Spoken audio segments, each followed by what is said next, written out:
In today's question, we are asking E46 M3, should you buy a high mileage model? No, here's the reasons why.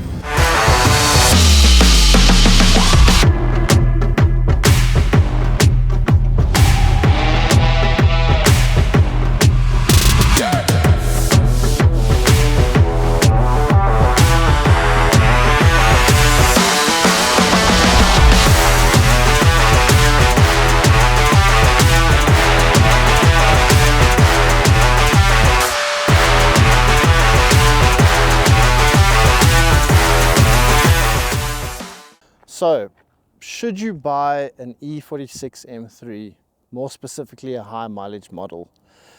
Well, we're going to give you a couple of reasons why you should. The S54 engine and platform is amazing, super reliable when it's looked after, regular maintenance, oil changes, fluid changes, the works, you know how it goes with BMWs. The platform is just completely raw and eviscerating. The driving experience is worth any penny. Yes, it's got 333 horsepower, which by today's standards is nothing crazy, but it's all about the experience, man. And I mean, it still gets you to where you need to go. We were cruising at 70 k's an hour in 6th gear, and the car still had enough like juice to actually give it a bit of a go. You know, it like wasn't at a standstill or stalling.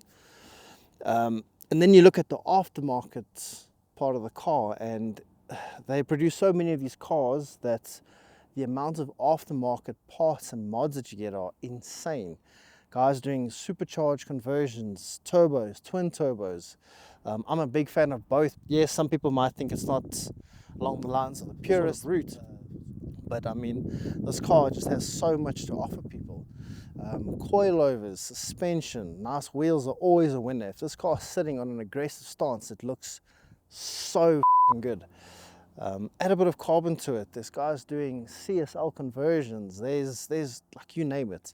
And I mean, there's so much support for this car in the country that it is crazy. And without saying much more, let's take it for a drive and see if we can sway you to buy an E46 M3. So some of the reasons that you should not buy a high mileage E46 M3 or just an E46 M3 in general. You're going to have ladies throwing their underwear at you. You're going to have males throwing their underwear at you. Anybody who is or isn't a BMW fan knows this car, knows its worth, knows what it's all about, and knows the history.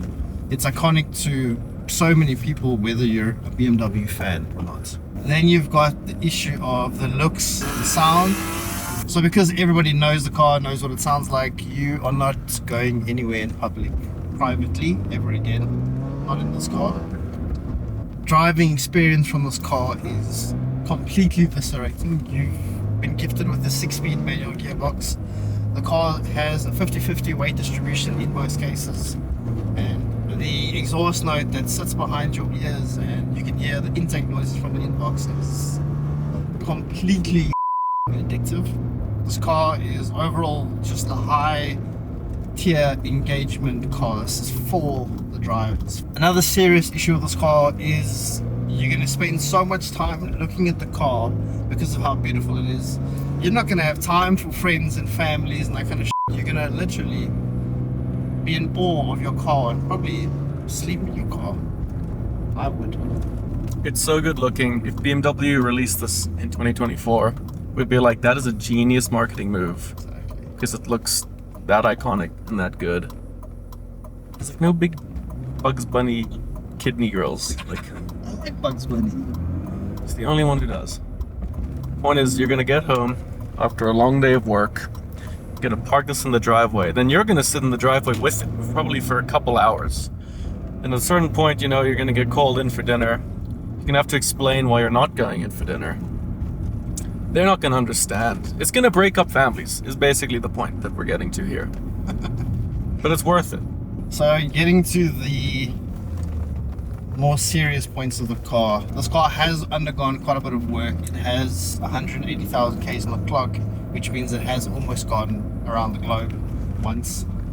The car's interior is still pretty immaculate. There's obviously a few things here and there that come with age, but that's not going to affect your performance or your driving pleasure whatsoever. The car obviously has standard leather seats, which are electric leather seats, so you can adjust them. My car from 2016, the Audi S3, ain't got electric seats. So Alex and I have been driving around for about 10-15 minutes now. The steering has a nice weight to it. It's not loose or electronically assisted. The shifting, it just feels completely engaging. The shift lever feels great in your hand. You've got electric windows. You've got obviously the two in the front, and you've got the ones that sort of pop out in the rear. The ride quality is good. Obviously, it is an old car, so it has a bit of like creaks and cracks, but so do I. I'm 30, almost 30 years old. It's been 84 years. You can feel like the weight distribution to this car is so good. The things that this car comes with for the next owner is it's got brand new set of tires. The subframe has been redone, which is a major issue for a lot of these vehicles, because what happened was a lot of the components used to keep everything together are plastic, so they wither away and break. And the subframe was something that was expensive if it broke. With that, it's had a complete blowover, so even though it's an old car, it doesn't look old. It's got fresh paint. It's got a mark here and there from the owner obviously driving the car, which is what it's meant for. The car's also got brand new shocks, matching window numbers. It's got polyurethane bushes as well. This car is also notorious for having things like the AC pump or the similar issues to that. This car's AC is working great. We're sitting on about 27 degrees now. Alex and I are as cool as cucumbers. The car does also have a Harman Kardon sound system, which is, in my opinion, completely irrelevant, because why would I want to listen to the radio when I can listen It's a 6-cylinder greatness. to that? The car is currently listed for 400k, which equates to about, what is that, 20,000 US dollars, 400,000 rand. It is a lot of car to buy, and on top of everything, this car has stopped appreciating, so the value is steadily on its way up, which is also, I mean, it's a no-brainer for any car collector or somebody who wants to sort of invest in their vehicle and keep it covered and safe. Great about owning an E46 M3 is you are legally exempt from using your indicators, and that's a fact. The people. Sean is busy trying to put a GoPro on the side of the car. It's been taking a few minutes now. I think he's struggling to get it done. Okay, so we took it for a drive. This one is officially sold. Alex and I decided we have bought this car, so this is now ours. Sorry guys. But no, all jokes aside, what was I going to say? Would you buy this car? Would you buy a high mileage E46 M3 with everything we've just told you? If you did buy this car, what would you do to it? Would you keep it stock? Drop us a comment down below, let us know. And yeah, thanks for watching. We'll see you guys in the next one. If you stumbled upon this video, you're probably already thinking about buying this car. And you're just looking for a reason to justify the purchase. Just do it. There's no reason to not do it. Like, what more do you need, really?